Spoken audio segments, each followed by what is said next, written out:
আল্লাহর পয়গম্বর সাইয়্যিদানা হযরত মুসা আলাইহিস সালাতু ওয়াস সালাম আল্লাহর একজন জলিলুল কদর পয়গম্বর ছিলেন। আল্লাহ তাআলার একজন জলিলুল কদর পয়গম্বর সাইয়্যিদানা মুসা আলাইহিস সালাতু ওয়াস সালাম,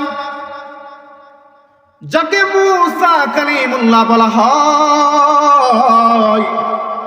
মুসা কালিমুল্লাহ, আল্লাহর সাথে এত সম্পর্ক ছিল পয়গম্বর মুসার, এত সম্পর্ক ছিল যিনি আল্লাহ তাআলার সাথে সরাসরি কথা বলতে পারতেন। আল্লাহ তাআলার জলিলুল কদর পয়গম্বর হযরত মুসা আলাইহিস সালাতু ওয়াস সালাম, উনার হায়াতের জিন্দেগি শেষ হয়ে গেছে, মৃত্যুর সময় চলে এসেছে।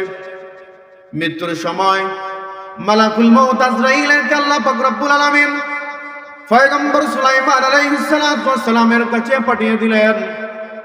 আল্লাহর পয়গম্বর সাইয়্যিদানা হযরত মুসা আলাইহিস সালাতু ওয়াস সালাম, উনার কাছে যখন মালাকুল মউত আজরাইল এসে উপস্থিত, মালাকুল মউত আজরাইল এসে বলতেছে, পয়গম্বর মুসা,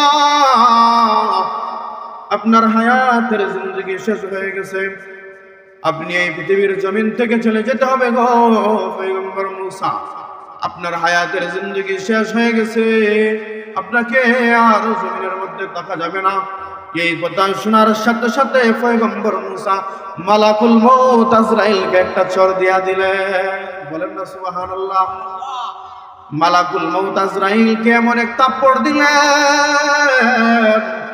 এমন এক চড় দিলেন, মুসা আলাইহিস সালাতু ওয়াস সালামের চড় খায়া, থাপ্পড় খায়া মালাকুল মউত আজরাইলের একটা চক্ষু বের হয়ে জমিনের মধ্যে পড়ে গেছে। মালাকুল মউত আজরাইল আশ্চর্যান্বিত হয়ে গেছে, কার কাছে আমি আসলাম রে, এমন এক চর, এমন এক থাপ্পড় দিয়েছে যে চর খেয়ে আমার চক্ষু বের হয়ে জমিনে পড়ে গেছে। মুসা আলাইহিস সালাতু ওয়াস সালাম অত্যন্ত রাগান্বিত মানুষ ছিলেন, রাগ বেশি ছিল। কিতাবের মধ্যে পাওয়া যায়, তাফসীরের কিতাবের মধ্যে উল্লেখ করা আছে, পয়গম্বর মুসা আলাইহিস সালাতু ওয়াস সালামের এত রাগ ছিল, উনি যখন রাগান্বিত হইতেন, ওনার যখন রাগ উঠে যাইত, ওনার সমস্ত মাথার চুলগুলো সুয়ের মতো দাঁড়িয়ে যাইত। এত রাগ ছিল পয়গম্বর মুসা আলাইহিস সালাতু ওয়াস সালামের। আল্লাহর পয়গম্বর সাইয়্যিদানা মুসা আলাইহিস সালাতু ওয়াস সালাম রাগান্বিত অবস্থায় মালাকুল মউত আজরাইলকে চড় দিয়া দিলেন, থাপ্পড় দিয়া দিলেন। এমন সময় মালাকুল মউত আজরাইল আল্লাহ তাআলার কাছে গিয়ে ফরিয়াদ করে, ওগো মালিক, তুমি আমাকে কার কাছে পাঠাইলে?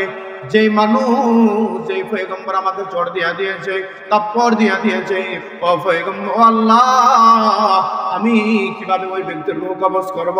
এমন সময় আল্লাহ পাক রব্বুল আলামিন মালাকুল মউত আজরাইলকে ডেকে বলে, ও মালাকুল মউত আজরাইল, তুমি আমার বন্ধুর কাছে গিয়েছো, ঠিক আছে, রূহ কবজ করার জন্য, কিন্তু তুমি আমার বন্ধুর কাছে গিয়েছো, আদবের সাথে আমার বন্ধুকে গিয়ে বলো নাই। তুমি আদবের সাথে গিয়ে বলো, আমি তোমাকে শিখাই দিতেছি, তুমি গিয়ে বলবা আপনার মালিক, আপনার বন্ধু রব্বুল আলামিন আপনার সাথে সাক্ষাৎ করতে চায়, আপনার সাথে সাক্ষাতের অপেক্ষায় আছে, আপনি এই পৃথিবীর জমিন থেকে চলে যাইতে হবে, আপনার জন্য রব্বুল আলামিন অপেক্ষা করতেছে। আর বলবে, আমি পয়গম্বর মুসা যদি চায় তার হায়াতের জিন্দেগি বের করে বাড়িয়ে দিব, পয়গম্বর মুসা যদি চায় এই পৃথিবীর জমিনের মধ্যে থাকতে, এই সুযোগটা আমি দিব।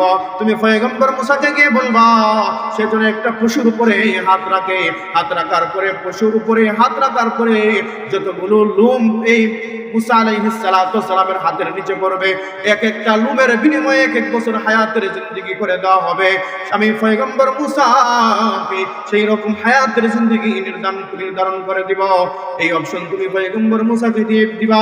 আল্লাহ তাআলার মালাকুল মউত আজরাইলকে পয়গম্বর মুসাকে গিয়ে বলতেছেন, ও পয়গম্বর মুসা, আপনার সাথে রব্বুল আলামিন সাক্ষাৎ করতে চাই, আপনি কি আল্লাহ তাআলার সাথে সাক্ষাৎ করতে চান? যদি চান তাহলে আমি মালাকুল মউত আজরাইল আপনার রূহটাকে কবজ করে নিয়ে যাব, আর যদি না চান আপনার হায়াতের জিন্দেগি বাড়িয়ে দেওয়া হবে। আপনি এক পশুর উপরে হাত রাখবেন, পশুর উপরে হাত রাখার পরে আপনার হাতের নিচে যতগুলো পশম, যতগুলো লোম পড়বে, ততদিন পর্যন্ত আপনার হায়াতের জিন্দেগি বাড়িয়ে দেওয়া হবে।